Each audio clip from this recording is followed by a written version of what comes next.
But that was the time I was able to sign an agreement with the Peking Library to have, they could not have official exchange because we have no diplomatic relations. They only agreed to exchange gifts. So they sent us some gifts of books. We sent back some gift books. This kind of going on from 1972 until 1979. So I paved the way for an informal exchange relating with China.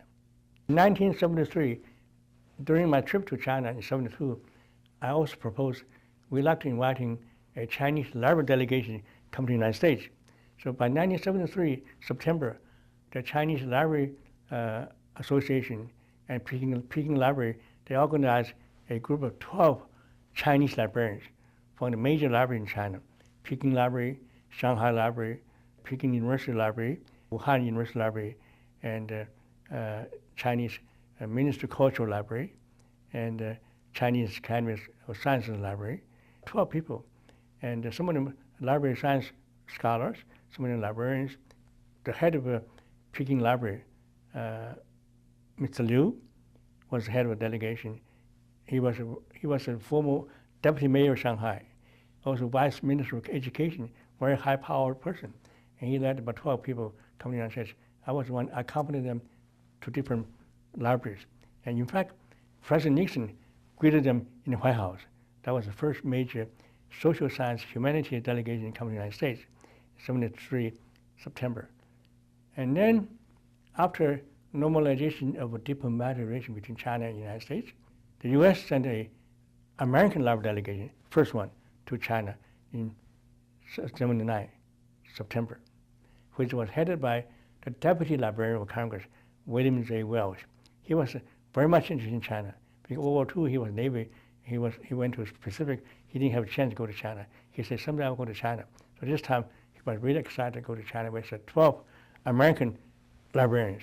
So that was the first permanent exchange. Followed that, in 1982, with the help of a Council on Library Resources, I was able to apply a grant through Dr. Warren Haas. He was director, Columbia University Library, very much interested in international exchanges of librarians. He gave us, Library Congress, enough money. We recruited 2 Chinese librarians from Peking Library. One studied automation, one studying cataloging of Western books. So that was another personnel exchange for professional people.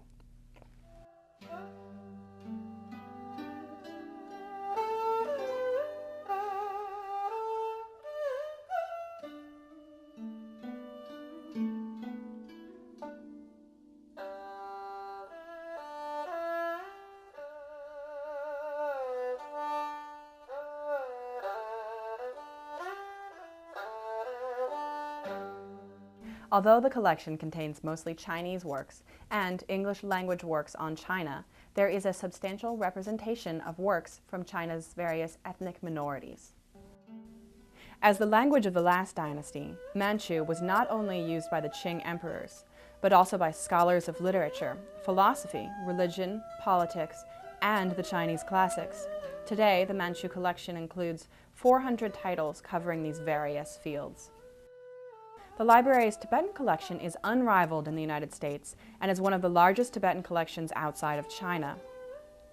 By 1984, the Tibetan language collection included several original sets of the Tibetan Tripitaka, the Buddhist canon of scriptures, including the Durga and Narthong editions of the Kanjur, and over 200 xylographs of Tibetan classical materials.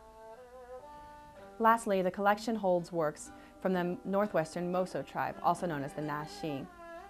These pictographic pamphlets are a significant portion of this special collection.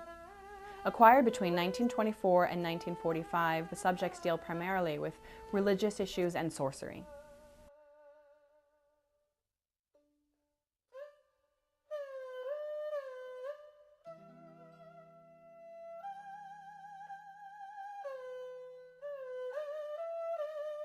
In addition to housing a large, rare, and special collection, the library's Chinese section also provides services to its various users. The most important users are members of Congress and their staff. They rely on the Chinese section to conduct essential research on topics relating to China, such as economics, politics, religion, literature, history, and current events.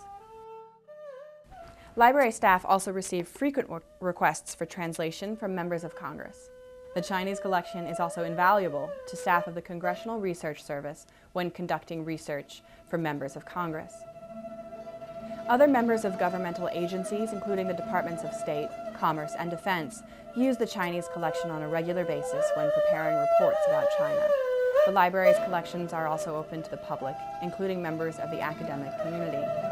Professors and students all use the Chinese collection in conducting research on a wide range of topics.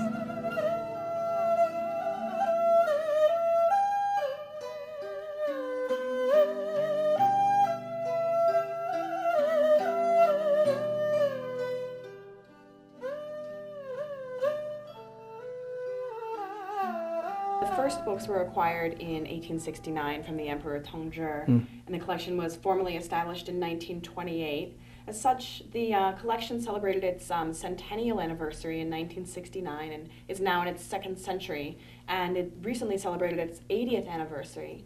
Have there been any special celebrations for the collection to celebrate these anniversaries? Yeah, I think the 1969, the Library Congress celebrated the centennial of Chinese collection because Emperor Tongzhi of Qing Dynasty, and he gave about 930 volumes of a traditional Chinese book to Library Congress in 1869. By 1969, it's 100 years. The library decided to have a small celebration. So the Librarian Congress, Dr. Quincy Manford, to have a one-day celebration. Chinese-American Senator from Hawaii, Hiram Fong, Assistant Secretary of State for East Asia and the Pacific Affairs, Secretary Marshall Green, Chinese ambassador from the Republic of China, from Taiwan, Ambassador Zhou, hundreds others people come to the library to celebrate that special occasion, which was a very, very interesting occasion. And this was the first time. I just joined the Chinese section in '67, so 2 years after I was able to participate. I was really excited to this special occasion. And we had a special exhibit of our Chinese rare books in that day. Later on, the second celebration I participated was at 1988, the 60th anniversary of the founding of Chinese division. 1928, 1988, 6 years. You know the Chinese custom, 6 years is a very important milestone. I was able to get some support from the United Daily News Culture Foundation, gave us some funding to celebrate this 60th anniversary. I was grateful to the founder of United Daily News, Mr. Wang He passed away. He was very generous. Another person, my friend, Mr. Liu Changping, he's still in Taiwan. He was the one really supported cultural activities in the Library Congress. You know, the last one I participated in the Library Congress to celebrate the 75th anniversary in 2003, October 31st. And that was one-day celebration. And Dr. Billington, all the leading American librarians came to that celebration.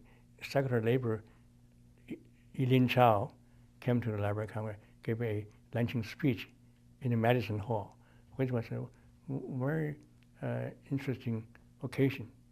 And also a couple of hundred people came to that symposium and luncheon. And that was the last major celebration of Chinese collection. I'm sure the Chinese collection will be continue to expand in the future. For the past 80 years, since its first acquisition in 1869, through its 1928 founding, and up to today, the Chinese collection has been an asset not just to a handful of Chinese scholars, but to the American people.